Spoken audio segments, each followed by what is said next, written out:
Alright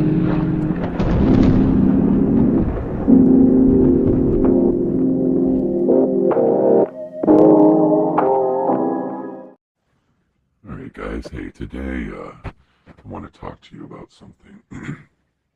Today I want to talk to you about efficiency and non-wastefulness when you're using your altar, okay?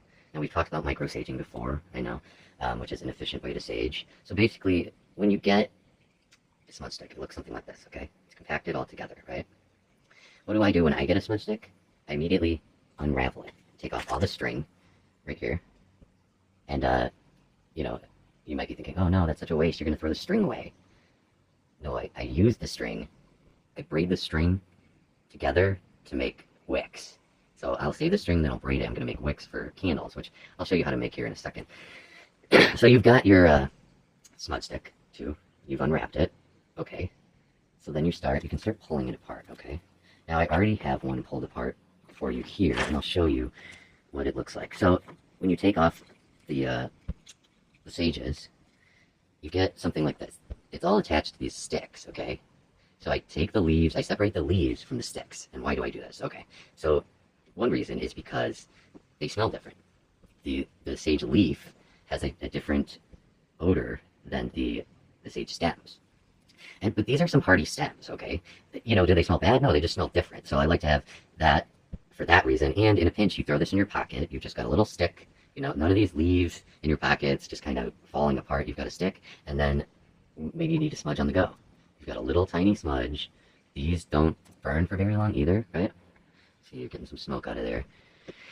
And also another thing I use these for is to tend to my crucible. When I'm burning incense in a crucible, it's a little poker. Poke the coals, get them going. And what I'm doing there too is I'm poking the coals. I'm also burning a little bit of this sage stem when I'm poking at the coals. So it's also adding a little more to the equation. Okay, so now, let me show you here. So now I've got these leaves, okay? Just these kind of loose leaves of sage, okay? You see that? Loose leaf, a little loose. Here, let me get a little bigger one so you can see. So I've got a loose leaf of sage that's been separated from the stalk, okay? Just like this, one loose leaf. So you can use this for micro-saging, but one thing you can also do is I've got a hot coal in this crucible. It's burning some sage leaves already, also some frankincense and some other herbs that we won't get into right now. So yeah, I'm going to put this sage leaf just right on top of those hot coals. And it's not going to catch on fire. I mean, you can light it on fire, but what it's going to do, if you see that leaf right there already next to it, oops, I'm burning my camera. See, it's charred, but it's not burnt. So this is going to be releasing, you see it there smoking, it's going to be releasing the sage aromatics into the air.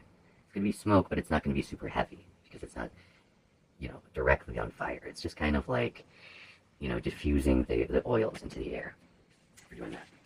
Okay, next I'm going to talk to you about candles, okay? So if you notice here, these little tea light tins, I use these over and over and over again for different things. And now, what I've been doing now is, after it's burned away, and you'll see one right here, after most of the wax is burned away, or at the very least the wick is burned away, there's a little wax left over, like, let's say this one. What I do now is I'll heat up the wax. I usually do it over a flame, but for today's purposes, let's see if I can speed up the process for you. Give me 1 second here. What did I do with that? Yeah, okay, here it is.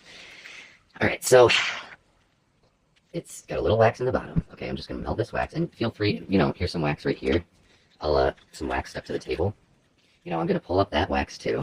Waste nothing. Use the whole animal. I'm going to, okay, great. Now I've got some green wax. I'm going to put some green wax in there. And then fuck it, I'm going to drizzle just a little bit of this. This is gardenia scented. Okay, great, I've got that in there. Now I'm going to just melt this. Normally this would be a slow process, using a candle, but a different candle. But for now, let me just show you this. Melt, melt, melt. Okay. Now, you don't want it super, like, hyper melted. Just melted enough to where it's, like, turning clear. Okay. Then, what I've got here, I'm going to take these are little Hanukkah candles. I'm going to take 2 of these guys and put one on either side in the wax. Sometimes it helps to get the bottom melted a little, already flowing, and then just nestle that right up against the wall right there. And if the wax isn't too hot, it should just stay. Okay. And then I'm going to do the same, put another one on the other side. Like this. Boom. Just nestle that right in there. You know, they might shift around a little bit as it cools. That's fine. See, now I've got 2 candles in this candle. And then what I do once that melts down, once those candles melt down to the bottom, you'll get something like this. So it's a waxed tin with no wick. And then that's when I will start using the string from the sage to build a wick. And you want to keep, when you're doing that, you want to keep this little thing at the bottom, because this little round tin thing, you pull the wick through it with a little knot at the bottom or whatever to keep it standing. Okay, otherwise when the wax melts, the wick's just going to melt into it and fall over, and it's not going to work. So I'll be adding a wick to that soon, and I'll show you that as well. So the way I see it, this is the most efficient way to do it, because you're always have candles going, candles being made, you're reusing all the things. Look at this. These tins can stand a lot of heat too. Do you see this this tea light tin right here? How it's scorched and charred? Because I had that just like in the cauldron, just burning, you know, over a hot coal, and it just fucking got really hot. But look, it's still standing. Didn't even melt or anything. Pretty cool. If I got it too hot, obviously it would melt, because I've gotten this thing very hot to where it made iron turn red, turn orange. But then I had other things. That was literally on fire. But you can get one of these little cauldrons pretty hot and do a little smithing. I just thought of that. Like, I could melt down these. Oh, I get a little iron, a smaller crucible, put that inside it, melt down these tins, and then I have liquid tin, and then I can make like little charms or something, or I don't know, tools. That'd be really dope. Yeah, I'm gonna try that. I'll let you know about my tea light smelting cauldron work later on. All right, let's leave you there.